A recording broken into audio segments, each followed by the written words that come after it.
Did you know that 1 in 5 people is considered a highly sensitive person? And that actually is one of the risk factors for chronic illnesses like autoimmune disease.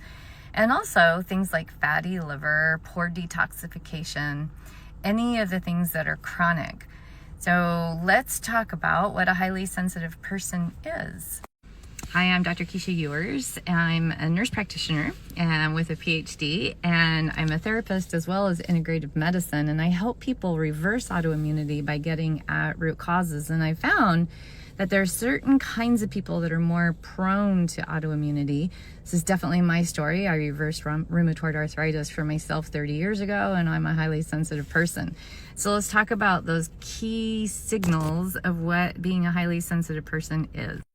So you might have noticed this from childhood, that loud noises bother you. Being around crowds is not regenerating or rejuvenative. It's actually draining, and it takes you a little while longer to actually replenish your energy. Being super empathic, you pick up on other people's moods and emotions, and you can read a room as soon as you walk into it.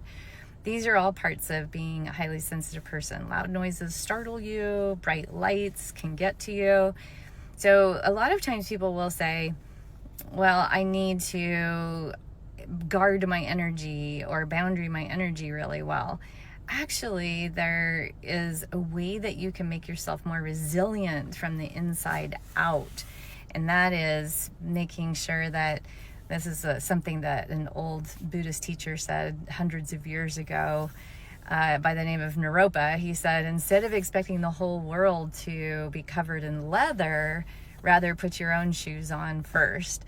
And what he's saying there is that we can make our nervous system and our perceptual field stronger. So if this sounds like you, and you have chronic issues like illnesses like autoimmunity, then push the little Linktree link underneath my profile picture, and there's some resources there to get you started on your healing journey.